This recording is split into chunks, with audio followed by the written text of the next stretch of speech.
போலீசாருக்கு ஜனாதிபதி அனுர விடுத்துள்ள அறிவுறுத்தல். எரிபொருள் விலையில் ஏற்பட்டுள்ள மாற்றம்.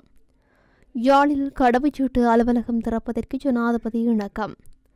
தமிழர் பகுதியில் கைது செய்யப்பட்ட 17 இந்திய கடத்தொழிலாளர்கள் நீதிமன்றம் பிறப்பித்துள்ள உத்தரவு. ரஷ்ய ராணுவத்தில் இணைக்கப்பட்டுள்ள தமிழ் இளைஞர்கள். மருத்துவர் சமல் சஞ்சீவ பணியிடை நீக்கம். தையிட்டி அரசியலுக்கு முடிவு வேண்டும், கஜேந்திரகுமாருக்கு அர்ச்சுனா பதில். வவுனியா இரட்டை கொலை சம்பவத்துடன் தொடர்புடையவர்களின் விளக்கமறியல் நீடிப்பு.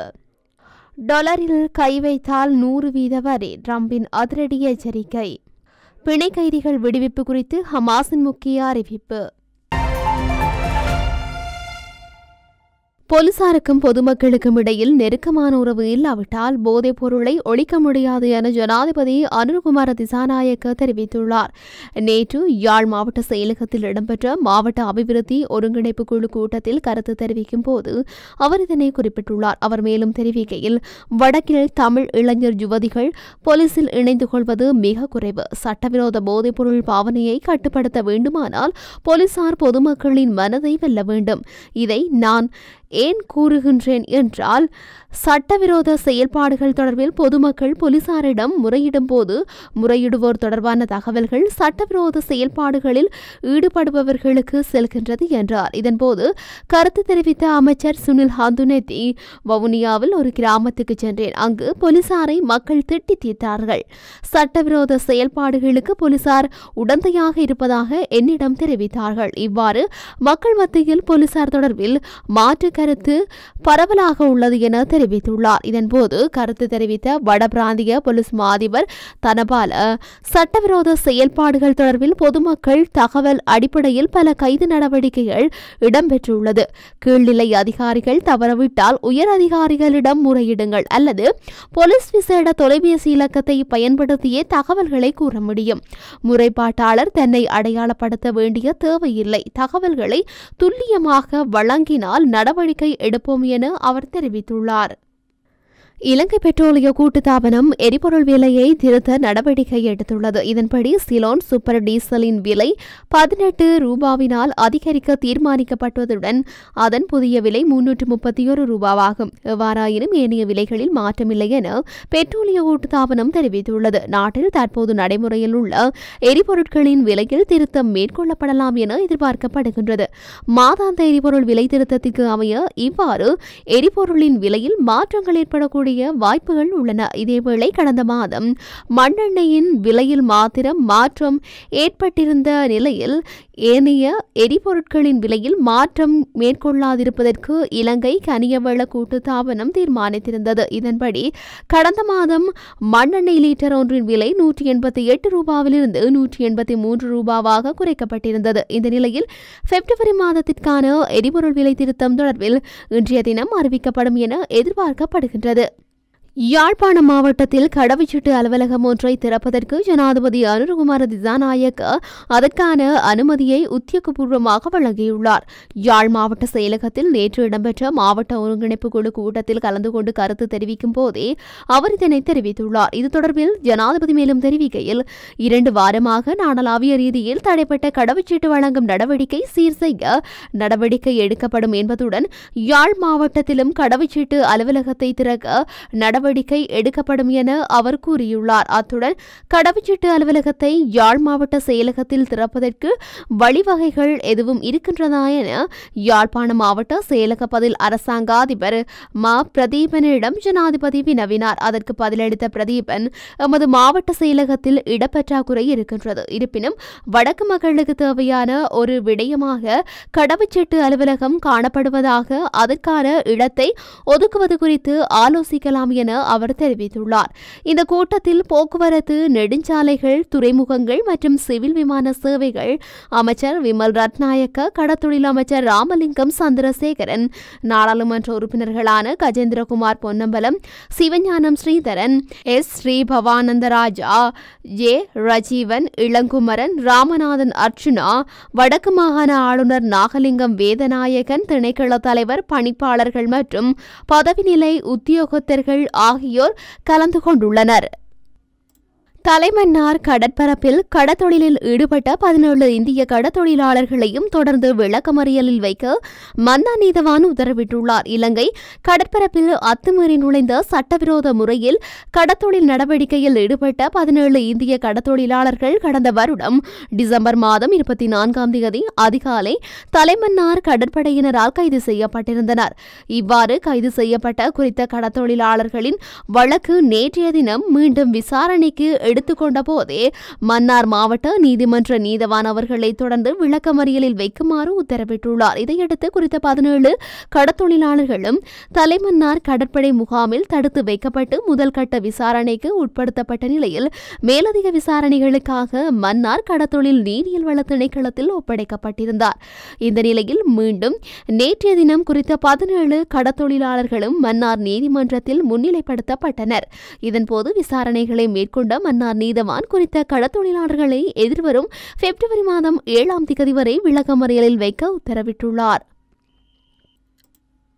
ரஷ்ய ராணுவத்தில் இணைக்கப்பட்டுள்ளதாக தெரிவிக்கப்படும் தமிழ் இளைஞர்களை மீட்டு தருமாறு அவர்களது பெற்றோர்கள் முன்வைத்த கோரிக்கைகளை புலம்பெயர்வுக்கான சர்வதேச அமைப்பினரிடம் வடக்கு ஆளுநர் கையளித்துள்ளார். வடக்கு மாகாண ஆளுநர் நா. வேதநாயகனுக்கும் புலம்பெயர்வுக்கான சர்வதேச அமைப்பின் இலங்கை மற்றும் மாலத்தீவுக்கான பணிக்குழு தலைவர் கிறிஸ்டின் பாஷோவுக்கும் இடையிலான சந்திப்பு ஆளுநர் செயலகத்தில் இடம்பெற்றது. இந்த சந்திப்பின் போது கிறிஸ்டின் பாஷோ தான் முதல் தடவையாக யாழ்ப்பாணம் வந்துள்ளதாகவும் வடக்கு மாகாணத்தின் நிலைமைகள் தொடர்பில் அறிவது தனது பயணத்தின் நோக்கம் எனவும் ஆளுநருக்கு தெரியப்படுத்தினார். இதேவேளை ஆளுநர் இங்கு தெரிவித்ததாவது, தற்போதும் யாழ் மாவட்டத்தில் மீள குடியமர்ந்த மக்களின் தேவைப்பாடுகள் அதிகளவில் இருப்பதனால் அதற்கான உதவிகள் தேவைப்படுகின்றன. குறிப்பாக மீள குடியமர அனுமதிக்கப்பட்ட பகுதிகளில் விவசாய நடவடிக்கைகளை முன்னெடுக்க கூடுதலான உதவி தேவைப்படுகின்றது.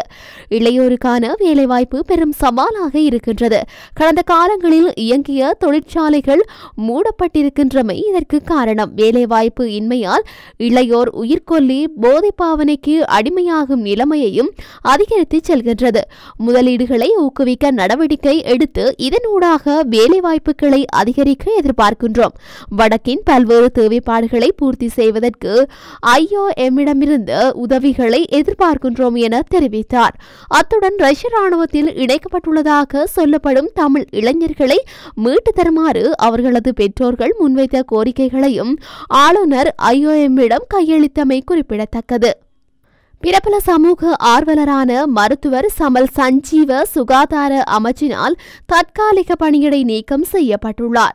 கடந்த 2024ஆம் ஆண்டு பொது தேர்தலில் கொழும்பு மாவட்டத்தில் ஐக்கிய மக்கள் சக்தியில் போட்டியிட்ட அவர் சுகாதார அமைச்சின் வழிகாட்டல்களை மீறி தேர்தலில் போட்டியிட்டதன் காரணமாக பதவி நீக்கப்பட்டுள்ளதாக அவருக்கு அறிவிக்கப்பட்டுள்ளது. எனினும் கடந்த 2022ஆம் ஆண்டு இலங்கையில் சிறுவர்களின் மந்த போஷாக்கு தொடர்பாக பரபரப்பான கருத்து ஒன்றை வெளியிட்டதன் காரணமாக மருத்துவத்துறைக்குள் மருத்துவர் சமல் சஞ்சீவ மீது அதிருப்தி ஏற்பட்டிருந்தது.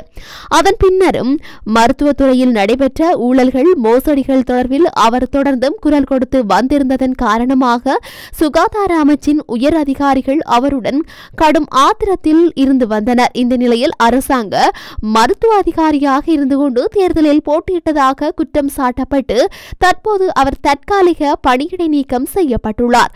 குறித்த விடயம் தொடர்பில் தனக்கு இதுவரை உத்தியோகபூர்வமாக அறிவிக்கப்படவில்லை என்றும் அதன் பின்னர் அது தொடர்பில் தேவையான சட்ட நடவடிக்கைகளை மேற்கொள்ள உத்தேசித்திருப்பதாகவும் மருத்துவர் சமல் சஞ்சீவ தெரிவித்துள்ளார். தையிட்டி விகாரை விடயத்தை வைத்து முன்னெடுக்கப்படும் அரசியல் முடிவுக்கு கொண்டுவரப்பட வேண்டும் என நாடாளுமன்ற உறுப்பினர் ராமநாதன் அர்ச்சுனா சுட்டிக்காட்டியுள்ளார். ஜனாதிபதி தலைமையில் நடைபெற்ற யாழ் மாவட்ட அபிவிருத்தி குழு கூட்டத்தில் தையிட்டி விகாரை விவகாரம் தொடர்பில் சுட்டிக்காட்டிய நாடாளுமன்ற உறுப்பினர் கஜேந்திரகுமார் பொன்னம்பலம் குறித்த விகாரை தனியார் காணியொன்றில் நிர்மாணிக்கப்பட்டுள்ளதாக தெரிவித்துள்ளார். மேலும் பாதுகாப்பு அல்லது அபிவிருத்தி நோக்கங்களின்றி குறித்த விகாரை நிர்மாணிக்கப்பட்டுள்ளதாகவும் நாடாளுமன்ற உறுப்பினர் கஜேந்திரகுமார் பொன்னம்பலம் விளக்கம் அளித்திருந்தார். இதேவேளை அவரை தொடர்ந்து கருத்து தெரிவித்த வடக்கு மாகாண ஆளுநர் நாகலிங்கம் வேதநாயகம் விகாரை கட்டப்பட்ட காணியின் உரிமையாளர்கள் மற்றும் ஒரு காணியை பெற்றுக்கொள்வதற்கு இணக்கம் தெரிவித்துள்ளதாக குறிப்பிட்டார். குறித்த கூற்றை மறுத்து கருத்துரைத்த நாடாளுமன்ற உறுப்பினர் கஜேந்திரகுமார் பொன்னம்பலம் எந்தவொரு சந்தர்ப்பத்திலும் அவ்வாறான இணக்கப்பாடு எட்டப்படவில்லை என பதில் வழங்கினார். இதேவேளை அவர்களை தொடர்ந்து கருத்துரைத்த நாடாளுமன்ற உறுப்பினர் ராமநாதன் அர்ச்சுனா தையிட்டி விகாரை விடயத்தை வைத்து முன்னெடுக்கப்படும் அரசியல் முடிவுக்கு கொண்டுவரப்பட வேண்டும் என தெரிவித்திருந்தார். மாறாக விகாரை கட்டப்பட்ட இடத்தின் உரிமையாளர்களுக்கு நட்ட ஈடு வழங்குவதன் மூலம் இந்த பிரச்சினைகளுக்கு தீர்வு காண முடியும் எனவும் நாடாளுமன்ற உறுப்பினர் ராமநாதன் அர்ச்சுனா குறிப்பிட்டிருந்தார். வவுனியா தோணிக்கல் பகுதியில் இடம்பெற்ற இரட்டை கொலை சம்பவம் தொடர்பில் கைது செய்யப்பட்டவர்களுக்கான விளக்கமறியலை நீடித்து வழக்கு விசாரணையை வவுனியா நீதிமன்றம் ஒத்திவைத்துள்ளது. வவுனியா தோணிக்கல் பகுதியில் கடந்த வருடம் ஜூலை மாதம் 23ஆம் தேதி அதிகாலை வீடு புகுந்து தாக்குதல் நடத்தி பெட்ரோல் ஊற்றி எரியூட்டப்பட்ட சம்பவத்தில் கணவன் மற்றும் மனைவி ஆகிய இருவர் மரணமடைந்திருந்தனர். குறித்த இரட்டை கொலை சம்பவத்துடன் தொடர்புடைய சந்தேகத்தில் 7 பேர் கைது செய்யப்பட்டிருந்ததுடன் அவர்களிடம் குற்றப்புலனாய்வு திணைக்களத்தின் கொலை விசாரணை பிரிவினர் விசாரணைகளை முன்னெடுத்திருந்தனர். மேலும் அவர்கள் நீதிமன்ற உத்தரவுக்கு அமைய தடுத்து வைக்கப்பட்டுள்ளனர். குறித்த வழக்கு விசாரணை வவுனியா நீதிமன்றில் நேற்று மீண்டும் விசாரணைக்கு எடுத்துக் கொள்ளப்பட்ட போது சம்பவம் தொடர்பில் கைது செய்யப்பட்டுள்ள பிரதான சந்தேக நபர் மேல் நீதிமன்றில் பிணை கோரி பிணை மனு விண்ணப்பித்துள்ளார். அதன் வழக்கு விசாரணை வரவுள்ளதால் விளக்கமறியலை நீடித்து வழக்கை எதிர்வரும் பிப்ரவரி 18ஆம் தேதிக்கு ஒத்திவைப்பதாக வவுனியா நீதிமன்றம் உத்தரவு பிறப்பித்துள்ளது. அமெரிக்க அதிபர் டொனால்டு டிரம்ப் அமெரிக்க டாலருக்கு பதிலாக மற்றொரு நாணயத்தை உருவாக்கவோ அல்லது ஆதரிக்கவோ கூடாது என இந்தியா உள்ளிட்ட பிரிக்ஸ் உறுப்பு நாடுகளை எச்சரித்துள்ளதாக சர்வதேச ஊடகங்கள் செய்தி வெளியிட்டுள்ளன. இந்த நிலையில் இதற்கு மாறாக செயல்படும் நாடுகள் மீது 100% வரி விதிக்கப்படும் என்று டிரம்ப் மிரட்டல் விடுத்துள்ளார். இது தொடர்பில் மேலும் தெரிவித்துள்ள அவர், பிரிக்ஸ் உறுப்பு நாடுகள் புதிதாக எந்த நாணயத்தையும் உருவாக்கக்கூடாது, ஏற்கனவே இருக்கும் வேறு நாட்டு நாணயத்தையும் பயன்படுத்தக்கூடாது. சர்வதேச வியாபாரங்களுக்கு பிரிக்ஸ் நாடுகள் அமெரிக்க டாலரை மட்டுமே பயன்படுத்த வேண்டும். இதை மாற்ற நினைக்கும் நாடுகளுக்கு 100% வரை கூடுதல் வரி விதிக்கப்படும். அவர்களுக்கு வேறொரு ஏமாளி கிடைத்தால் அவர்களுடன் வியாபாரம் செய்யட்டும். டாலர் வேண்டாம் என்றால் அமெரிக்காவுடன் உள்ள உறவையும் துண்டித்துக் கொள்ளுங்கள் என அவர் தெரிவித்துள்ளார்.